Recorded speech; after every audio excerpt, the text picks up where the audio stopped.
Hello, howdy everyone, Beta Clone 076 here. Another wonderful warm day in Kentucky, a rather windy day, but for the moment it's not going to be the normal video log because doing this video specifically for Paul Ellard Cooley, his author page on Amazon.com. He recently had a new short story in his Garage as Children storyline come out that he released in ebook form. And so that's what I was going to talk about, Garage as Children. If you are familiar with Paul Ellard Cooley, he is a huge proponent of the slow burn. And the Garage as Children and Lover's story in particular is no different than his previous writing styles in that respect. The big difference is something that you should know about if it's not something that you care for. It is pretty much at points erotica. It's thriller erotica or horror erotica, depending on how you look at it. But what would you expect from a story, or what else would you expect from a story that has a priestess of Ishtar as one of the main characters? So, I gave Paul 5 stars on this one. It really shows his voice and his ability now that he has a larger audience, or his voice is coming out stronger in these stories. And I think the thing that plays into that is that he has a larger audience base now, and a patient audience base who knows what they're getting into with Paul's works, and they know that he writes the slow burn, that it just builds and it builds and it builds and it builds until, well, you'll figure it out whenever you read it or listen to it. You can listen to it over at shadowpublications.com or search for him on iTunes. And he's very interactive on the websites, on his website, on Facebook, on Twitter, wherever you find him at. He is a big evil teddy bear. Don't tell him I said that, though. But anyways, I don't want him to kill me.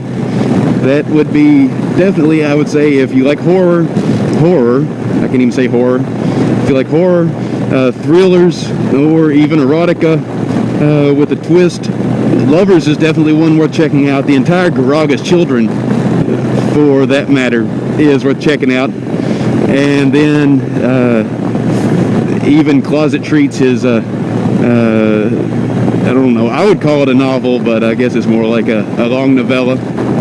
And Tattoo is a more traditional novella in length. Definitely worth checking out if you like horror, and with the horror, if you like the slow burn, and instead of just the pop out at you. That's the thing that Paul does best, despite the fact that a lot of his most of his writing, well, not most of it, his writing tends to have monsters and creatures that are unexplained, or that you can't really explain in them because, well, it's kind of monster stories and psychological thrillers between the two. He doesn't use he doesn't try to startle you with it. It slowly builds, hence the slow burn. And that is one of the reasons why I have, since I found his work 4 years ago, however long it's been, one of the reasons I've become a fan of Paul's is because he is able to do that, and he that's one of the reasons that I've really become a fan of Paul's, is because he tends to do that, and he does it so well. It's not obvious that that's what he's doing. It just slowly builds, and he increases the tension. It's like the old horror films versus the new shock value gore films like Saw. It slowly builds up, and he uses everything else in the story rather than the antagonist or the creature or the monster in the closet. He doesn't use that to terrify you. He uses other things, and that is what makes his work so much better than a lot of the other horror and terror and thriller stuff that I've read in recent years. So go ahead and check it out. Go to Amazon. You can pick up his stuff there in ebook form, or you can hop over to shadowpublications.com and check out his audio there, or even search on iTunes for Paul Ellard Cooley. I promise. Well, I won't promise, but I will pseudo-promise you won't be disappointed. He is quite the character and quite the author. Check it out. Alright, and so now that I got that out of the way, how y'all been? I have yet to upload the video prior to my going to the prior to my going to the International Power Sport Dealers Expo up in Indianapolis this past weekend. But that's where I was this weekend. It was pretty cool. The expo itself, from what the guys from the shop said, my buddy that was there, and other people that I talked to while I was there, what they said, it was just absolutely tiny compared to what it has been in previous years. And it seemed small to me too. It only filled up, it didn't even fill the main convention area, main convention hall in the convention center at Indianapolis. But it was really cool. Got to see I got to see more BMW S1000 double Rs than I ever cared to in my life. I never thought I would say, oh, there's another one. But I was doing that this weekend. I just got so tired of looking at those and Habusas. And I won't say I love Busas. I haven't been around them that much. They're growing on me. But I want to ride one for the comfort. But I saw so many Busas and so many of those BMWs this weekend. It's like, okay, I am tired of seeing these. I want to see something different. So it was really fun then whenever we're walking through and see it was a Honda CBR 250R custom that was done up like one of the flat track bikes. So it had not Navi tires, but it had not your traditional street tires. It was set up like it was a dirt track bike, a flat track bike, which is really cool, like the XR 1200 from Harley. Got to see one of those finally. For some odd reason, I was picturing the XL 1200 every time somebody said that. And I was pleasantly surprised to see the XR 1200 was a flat track bike. And I was like, oh, that is awesome. Now I see why Chuck Mallett is using that for a stunt bike. I mean, still, it's a Harley. It's a heavy beast compared to the guys that are out there on their 636s doing stunts. But it was pretty cool. I did get to meet Chuck. That was cool. I was sick. Felt like garbage whenever I met him. And so I missed up a pretty good opportunity to talk with him because my brain just was not engaged on Saturday. And I was just absolutely miserable until about 2 o'clock in the afternoon, got some food in me, and I finally started feeling better. Or I was actually able to eat, I should say. So I regret that. That was the biggest thing that bothered me this weekend. It was like Chuck was there. I could have spent more time talking with him instead of just being on the side, listening to his conversation with my friend and with the others. It would have been really cool to get to talk with him and stuff. But I didn't get to. That's my loss, or his loss, depending on how you look at it. I'd like to say it's his loss because I'm just that awesome. But yeah, Chuck's a cool guy. I would have liked to have actually had a functional brain whenever I met him. And then I met somebody. I have no idea who this guy was. He's a British dude. He was at, I cannot remember. They do silicone hoses. He was at their booth. I can't think of who the company was. Something Sport of Great Britain. And the Expo had this thing. It was a passport book. You're supposed to get 20 signatures with the booth numbers on it. And so we walked over, and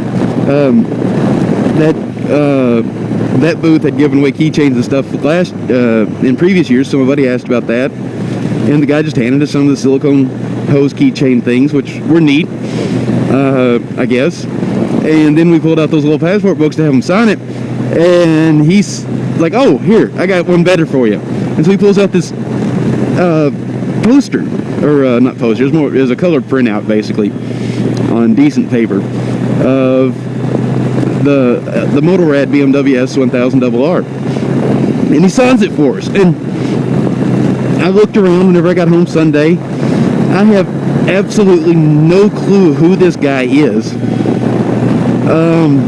But I'm assuming that I got to meet yet another professional motorcycle rider, which is awesome, but I have no idea who the guy is. I don't get to follow street bike racing. I don't get to follow any racing or anything like that unless I'm looking stuff up online because, well, Comcast sucks, and the Speed Vision doesn't give me anything worth watching. It's like 50% of the crap is NASCAR now, which I'm in Kentucky, so of course you got to play up to your market, but still they don't show any of the other stuff. I've found a few MotoGP races and stuff on like 1 or 2 in the morning, but I don't want to wait up that late all the time just to watch motorcycles. It's like the rest of the day seems like it's NASCAR and monster trucks, which those are both, well, monster trucks are cooler than NASCAR by far, but I don't get to do anything. I don't get to check out the stuff I'd like to. I don't even get to see motocross or endurocross stuff that much. It's never on during the hours that I'm able to get to the TV. So yeah, but the whole thing was cool. Got to see some really cool custom bikes. Saw a what was it? It was a Kawasaki. It was a VN 1600 custom by Cobra Exhaust. It was their 20th anniversary, and so for the 20th anniversary they did a dirt bike, a custom dirt bike, because the guy who started the company first started off with dirt bikes, and they decided that, oh well, dirt bikes don't get the audiences, that's not what people want to see, so they brought 19 other custom bikes that they've done of the 32 bikes they've done over the years, and the coolest one was that VN 1600. It had a thumb shifter on it, two buttons, shift up, shift down. It had the same button layout. Well, not the button. It had the same type buttons for the turn signals, push button start. The tank was actually on the rear left fender, which was neat. It was just a cool custom bike. It just sleek and gorgeous. And then the Akrapovic bike was rather awesome that they had set up. It was just this big, wild, futuristic-looking cruiser. And it had lights on it. It had no place to mount a license plate, but it had lights on it, so it was really neat. I actually had pictures of it. I'll probably post those up on my website. A couple other pictures that I got over the weekend while I was there. And got to hang out with a couple of one of the girls there for a little bit too. We just stood around and talked to her. She seemed bored, and she was willing to talk to us, and so of course, we're guys. It's an attractive girl. We're going to stand there and talk with her if she's willing to keep talking with us and she acts like she wants to talk. So that was fun. It was only, I think there were only 2 models, or no, I take it back. There were about 10 models there. They said last year there were all kinds of models, or the previous years there were all kinds of models. Oh crap, I cannot think of the other dude I saw. Rides a ZX14 drag bike, world champion, and I can't think of his name. So anyways, saw him, didn't talk to him. I don't watch that stuff, as I would be like, oh hey, look, you're world champion, that's what the sign says. That's cool, nice to meet you. Okay, that's an awesome bike, I'll see you later. So I wasn't going to waste his time doing that. But all in all, it was a neat little experience. Went to, that was about it. I mean, it was a neat experience. Ended up, I could have ridden up. It just would have been a cold ride coming back on Sunday. The winter storm advisory that we had, it just went poof on Saturday. It just went away. So I could have actually ridden my motorcycle to a motorcycle expo. That would have been fun. And the best part would have been I wouldn't have been dependent on someone to take me around, because the hotel I was supposed to be staying at was like 11 miles away from the convention center. And so Friday night after we went out downtown, went to B-Dubs, and just wandered around, got some food, looked for something to do. It was kind of boring, so my buddy took me back to the hotel. And then on Saturday night, didn't even make it back to the hotel. We actually left. There was an industry party over at Lucas Oil Stadium, which was cool getting to go in there. It was all paid for by the convention center, so we got free food, free drinks, all that stuff. As long as you didn't want mixed drinks, it was all on the house.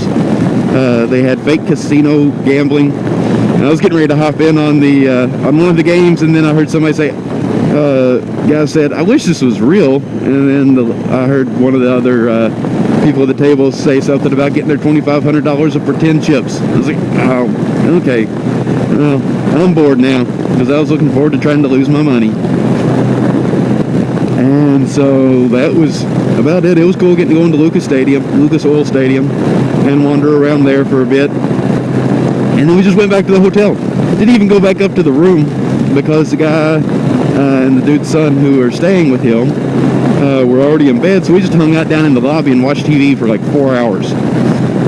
And so by that point, it was almost 1 o'clock. He didn't feel like taking me back to the hotel, so I went upstairs and I slept on the floor on couch cushions. Since he was on the fold-out couch, I just took the cushions, laid them down the floor. And the sad part is, those couch cushions sleep better than my bed. It blew my mind whenever I woke up, because I expected to be sore whenever I woke up, because I'm always sore when I get up in the morning at home. And I didn't hurt, I didn't ache, nothing. Those firm couch cushions sleeping on the floor were a better night's rest than whenever I get home and I sleep in my own bed. It was just it was sad. But anyways, that's pretty much all that's been going on here. I don't know what else to say about anything, except I probably should stop there so I could stop and take the camera out and shut it off, instead of keeping it in here for the next little bit. So, but yeah, I guess that's about it. Oh, yeah, I guess I might as well do a shameless self-promotion if you're still on here. Swing on over by, man, I'll try that again. Swing on over by aomiller2.com. I've had a couple new podcasts go up. Who knows? Might be something you like. It's based out of Scott Sigler GFL universe, so it's worthwhile to know who he is. But if you do, then it's just a sports wrap-up for the Galactic Football League following the Ionath Krakens. And if you don't know about the Galactic Football League series that he's doing, it is The Blind Side meets The Godfather meets Star Wars. Though I tend to say it's closer to Any Given Sunday instead of The Blind Side because of the on-field violence. If you think of the last game with the Sharks, dude's eye popping out, that is mild compared to the violence whenever you have 5 sentient races who were at war, who have had 3 galactic wars so far, where all the races are fighting each other, and so you turn them loose against each other on a football field where maiming and killing are acceptable parts of the game as long as it was a clean hit. So that's definitely worth checking out if you like football, like sports, like gangster stuff, baby, like sci-fi. Swing on over to scottsigler.com and check that out. Or look for him on iTunes. I just do everything through iTunes. I'm lazy. I don't use other podcatchers. I've got an iPhone and an iPad, so it's just easier to do it through iTunes for me. But do it how you like. Check that stuff out if you want. I would. I do. So I don't guess I should say I would. So since I do it, I obviously think you should do it.